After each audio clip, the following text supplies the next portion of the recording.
कारुणिक भगवान गौतम बुद्ध जी के चरणों में कोटि कोटि नमन करती हूँ। महामानव बाबा साहिब जी के चरणों में कोटि कोटि नमन करते हुए आप सभी को मेरा गर्व से नमो बुद्धाय, जय भीम। साथियों, हम बात कर रहे हैं बुद्धा इस धम्मा की। तो आज हम बुद्धा इस धम्मा के पहले खंड के 19वें अध्याय की बात करेंगे, जिसमें राजकुमार और उनका जो सेवक था, सारथी, उसके बीच की जो बातचीत हुई, आज हम उस पर बात करेंगे। तो मैं आपको बताना चाहूंगी कि जब राजकुमार सिद्धार्थ कपिलवस्तु को छोड़कर जा रहे थे तो एक जनसमूह भी उनके साथ साथ चल रहा था, लेकिन सिद्धार्थ गौतम ने उनको संबोधित करके और उनको वापस जाने के लिए आग्रह कर दिया था। तो सभी जो जनसमूह था उनकी बातों को सुनकर वो वापस लौट गया था, लेकिन छन नहीं लौटा था। तो छन ने बहुत ही उनसे आग्रह किया कि वो उनको अनुमा नदी तक तो साथ आने ही दें। जब वो अनुमा नदी के किनारे तक पहुंचे तो तब सिद्धार्थ गौतम ने छन को संबोधित करते हुए कहा कि तुम्हारा जो प्यार है मेरे प्रति वो सिद्ध हो चुका है। हे प्रिय मित्र, कि तुम्हारे इस स्नेह ने मेरा दिल जीत लिया है। मेरा मन जो है तुम्हें बहुत ही पुरस्कार देने का कर रहा है, क्योंकि मैं जानता हूं कि यहाँ पर बिना स्वार्थ के कोई प्यार नहीं करता। अगर परिवार अपने पुत्र का पालन पोषण करता है परिवार के लिए, और पुत्र जो है वो भावी सहायता के लिए अपने माता पिता का आदर करता है, तो इस प्रकार जो है इस संसार में कोई भी बिना उद्देश्य के कोई किसी को प्यार नहीं करता। और लेकिन तुम एक ऐसे हो जो कि बिना लालच के मेरे साथ चले चले आ रहे हो। तो तुम्हारा प्यार मेरे प्रति सिद्ध हो चुका है, लेकिन अब तुम लौट जाओ। तब उन्होंने कहा कि जब तुम जाओ तो मेरे जो पिता है उनका अभी स्नेह कम नहीं हुआ होगा, तो तुम उनको जाना और उनके स्नेह उनकी जो दुख है उसको सहने के लिए उनकी सहायता करना। तुम उनकी देखभाल करना और उनको कहना कि मैंने उनको किसी कामना के लिए या मेरे स्नेह में कमी आ गई इसके लिए या क्रोध के कारण मैंने उनको नहीं छोड़ के जा रहा हूँ।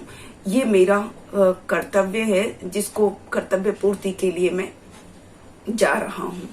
तो फिर वो दोबारा कहते हैं कि आप मेरे राजा पिता से कहना कि मेरे बारे में कुछ कुछ बातें करना, ताकि वो उस दुख से निकल जाएं। मेरे निर्गुणों को साबित कर देना ताकि वो उस दुख को सहन कर ले।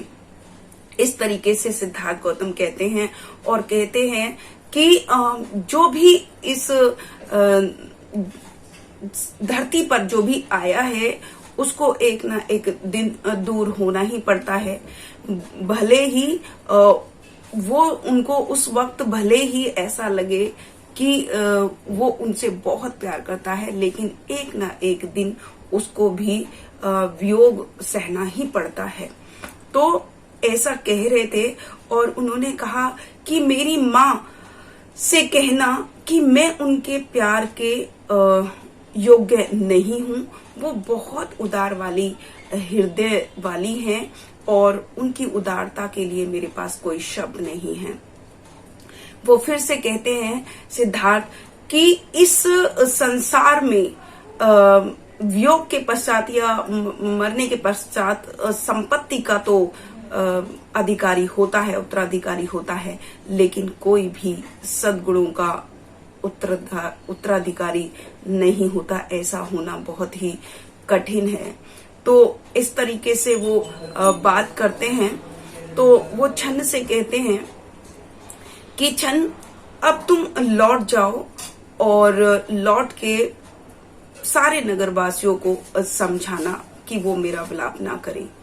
तो छन बहुत ही, जब वो उनकी बातें सुन रहे थे तो उनका दिल बिल्कुल एकदम भर गया था और उन्होंने अपने बहुत ही भारी मन से उनसे कहा, सिद्धार्थ गौतम से कहा कि हे राजकुमार, आप इस तरीके से जो छोड़कर सबको जा रहे हैं, तो उन्होंने कहा कि मेरा दिल इतना ऐसा हो रहा है कि मानो किसी नदी में, एक नदी की कीचड़ में एक हाथी जैसे धंसा जा रहा हो, ऐसे मेरा मन इतना भारी हो चुका है। और मैं आपसे कहना चाहता हूँ कि आपके जो पिता हैं वो इतने वृद्ध हो चुके हैं, और अगर आप उनको वृद्ध को ऐसे छोड़कर जा रहे हैं जैसे कोई पाखंडी या कोई विधर्मी छोड़कर चला जाता है। आपकी माता जो आपसे इतना प्यार करती है, इतना लालन पालन आपका किया है, उन्होंने इतना प्यार किया है, आप ऐसे मत छोड़ के जाइए जैसे कोई कृतघ्न व्यक्ति, कोई कृतघ्न व्यक्ति छोड़कर चला जाता है या भूल जाता है किसी के एहसानों को। तो ऐसे ही आपकी जो पत्नी है यशोधरा, वो इतनी परिवार के प्रति इतनी यशस्वी हैं, आपका जो पुत्र है वो प्रशंसा का पात्र है, लेकिन आप उनको ऐसे छोड़कर मत जाइए जैसे कोई दुराचारी गौरवशाली यश को छोड़कर चला जाता है। तब वो आगे कहता है कि हे राजकुमार, कि अगर फिर भी आपने अपने सगे संबंधियों को छोड़कर जाने का दृढ़ संकल्प कर ही लिया है, तो मैं भी आपके साथ चलूंगा, क्योंकि मेरा स्थान वही है जहां आपके चरण हैं, वही मेरा स्थल है, तो मैं आपके साथ जाऊंगा। तो तब वो कहते हैं, सिद्धार्थ गौतम बड़े भद्रता वाली आवाज में कहते हैं कि क्षण मेरा जो वियोग का दुख है उसको, उस शोक मत करो, उस दुख से तुम बाहर निकल जाओ और चले जाओ, क्योंकि इस दुनिया में, इस संसार में जो भी जिसको भी जिसने ज्यादा प्यार किया है वो तो और भी ज्यादा भयावह स्थिति हो जाती है, क्योंकि जो भी अगर तुम्हारे कहने से मैं इस स्नेह की वजह से या प्यार की वजह से अपने परिवार को ना भी छोड़ूं, तो भी मृत्यु एक ना एक दिन हमको अलग कर ही देगी। वो उनको समझाते हैं और कहते हैं कि जिस माँ ने मुझे इतनी पीड़ा सहकर जन्म दिया, आज वो कहाँ है और मैं कहाँ हूँ। आज जो पक्षी बसेरे के लिए पेड़ पर बैठते हैं वो भी उड़ जाते हैं, और इस तरीके से जो आकाश में बादल हैं वो इकट्ठे होते हैं लेकिन बरस के अलग अलग हो जाते हैं। तो इस संसार में कोई भी किसी के साथ हमेशा नहीं रह सकता, तो और लेकिन मुझे कर्तव्य पूर्ति के लिए जाना ही होगा। तो वो इस तरीके से कहते हैं, लेकिन अब वो कहते हैं कि क्षण से कि अब एक भी शब्द मत बोलना, और बस कपिल वस्तु के लोगों को यही कहना कि वो मेरा वियोग का दुख ना करे, बस मेरे संकल्प को वो याद करे। तो इतना कहकर वो उनको विदा करते हैं और कहते हैं कि अब तुम चले जाओ। तो वो ये सुनकर जब दोनों का राजकुमार का और उनके सारथी का जब ये बातचीत चल रही थी, तो उनका जो प्रिय घोड़ा था, अश्व था, वो भी नीचे पैरों पर झुका और अपनी जीभ से सिद्धार्थ गौतम के पैरों को चाटने लगा, और उसकी आंखों से गरम गरम आंसू उनके पैरों के ऊपर गिरने लगे। तो इस तरीके से वो जो घोड़ा था उनका, जिसको वो बहुत प्यार करते थे, वो भी उनके वियोग में रोने लगा। और फिर वो खड़े हुए, सिद्धार्थ ने उनको एक मित्र की भांति, अपने अश्व को भी कहा एक मित्र की भांति कि रो मत, शोक मत करो, और तुम्हारा परिश्रम एक दिन बहुत फली फूलेगा, लेकिन अब तुम बिल्कुल भी परेशान मत हो। उन्होंने उसके पूछे और उसके बाद उन्होंने कहा कि अब तुम कंथक को लेकर चले जाओ। इस तरीके से बहुत मुश्किल से रो रो कर वो वापस तो जाने नहीं लग, वो तो वापस गया नहीं, लेकिन सिद्धार्थ गौतम अपनी यात्रा पर निकल गए। तो जैसे ही उन्होंने पीछे मुड़ के देखा, वो बहुत जोर जोर से विलाप कर रहा था, बहुत रो रहा था और रोते रोते वो कभी गिर रहा था, कभी कुछ कर रहा था। तो इस ऐसे करते करते जब वो वापस मुड़ा और कंथक को उसने साथ में लिया और वो वापस कपिलवस्तु की तरफ मुड़ने लगा, लेकिन रास्ते में वो जो छन था, उनका जो साथी था, वो कभी रो रहा था, कभी विलाप कर रहा था, कभी लड़खड़ा रहा था, कभी जो है गिर रहा था और उनका जो घोड़ा था वो भी पीछे पीछे मुड़ के वो भी हिनहिनाता। तो इस तरीके से दोनों वापस लौट रहे थे और दोनों ऐसी हरकतें कर रहे थे, उन्हें खुद को भी नहीं पता था कि वो क्या हरकत कर रहे हैं। तो ये था दोनों की बातचीत और इसी चैप्टर में मैं आगे आपको बताना चाहूंगी 20वें अध्याय को भी कि छन की वापसी। तो जैसे ही छन कपिल वस्तु लौट रहा था, तो जब छन सही था और जब सिद्धार्थ गौतम भी उनके साथ होते थे, तो वो उस दूरी को, यानी कि अनोमा नदी की और जो उसकी कपिल वस्तु की जो दूरी है, मात्र एक ही दिन और एक ही रात में पूरी कर लेता था।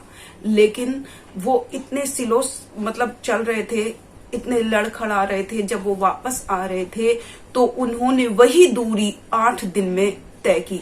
8 दिन में वो दूरी तय करके कपिल वस्तु जैसे ही नगर में पहुंचे, तो नगर में जैसे कि नगर बिल्कुल सुनसान पड़ा है, सब लोग बहुत दुखी हैं, सब रो रहे हैं, जबकि नगर में बहुत सारे फूल से लदे पेड़ भी हैं और फल भी लदे हुए हैं, हरियाली पूरी है, लेकिन फिर भी ऐसा लग रहा था कि जैसे नगर में कोई भी नहीं रहता हो, ऐसे नगर में लग रहा था। और वो जो कि सिद्धार्थ से उन्होंने कहा था कि मैं क्या जवाब दूंगा, क्या शुभ समाचार मैं वहां पर दूंगा, क्या मंगल समाचार मैं दूंगा कि मैं सिद्धार्थ गौतम को वापस नहीं लेकर आया। तो वो यही सोचते हुए जा रहे थे कि मैं क्या जवाब दूंगा, राजा को क्या जवाब दूंगा, यशोधरा को क्या जवाब दूंगा, रानी यशोधरा को। तो जब वो वापस लौट रहे थे तो उनको ऐसा लग रहा था कि मानो ये एक जंगल की भांति, ये कपिल वस्तु एक जंगल की भांति है, क्योंकि उसको लग रहा था कि जहां सिद्धार्थ है वहां एक नगर है और जहां सिद्धार्थ नहीं वहां एक जंगल है। तो ऐसा उनको अनुभव हो रहा था, ऐसा वो अनुभव वहां पर कर रहे थे कि कुछ भी तो वहां पर नजर नहीं आ रहा था। जब वो जा रहा था कपिल वस्तु में, उसने प्रवेश किया तो सब लोग रो रहे थे, विलाप कर रहे थे, सब बाहर जो निकल कर देख रहे थे कि शायद उनका घोड़ा आ गया है तो राजकुमार भी वापस आ गया है। सब छन की तरफ मतलब देख रहे थे कि वो बताए कि वो राजकुमार को कहाँ छोड़ आया, और सब पूछ भी रहे थे कि राजकुमार कहाँ है, राजकुमार कहाँ है, इस तरीके से सब पूछ रहे थे। और जो वहां की जो वो थी स्त्रियां थी, वो अपनी खिड़की खोलकर देख रही थी, जैसे कि वो देखती थी कि कहाँ राजकुमार का अगर घोड़ा आ गया तो राजकुमार भी होंगे। लेकिन जैसे ही उन्होंने खिड़की से बाहर झांक कर देखा तो घोड़े पर राजकुमार सिद्धार्थ नहीं थे, उनके घोड़े की पीठ खाली थी। तो उन्होंने ये देखकर फिर से अपनी खिड़कियों को बंद कर लिया और वो जोर जोर से विलाप करने लगी, जैसे कि पूरा कपिल वस्तु विलाप कर रहा था, रो रहा था और छन को समझ में नहीं आ रहा था कि वो क्या जवाब दे, क्या बात करे उनसे। तो ये बहुत ही दुख भरी घटना थी, कपिल वस्तु के लिए बहुत बड़ी दुख की घटना थी, क्योंकि इतने करुणामयी, इतने दयालु जो सिद्धार्थ गौतम थे, वो अब उनके बीच में नहीं थे, वो वहां से उनको छोड़कर जा चुके थे। सभी उनके वियोग में रो रहे थे, दुख कर रहे थे। तो वो स्थिति उनके लिए बहुत ही भयानक थी। लेकिन इस तरीके से वो जाने लगा, राजमहल जाने लगा छन। और आज का जो हमारे दोनों चैप्टर थे वो यहीं समाप्त होते हैं।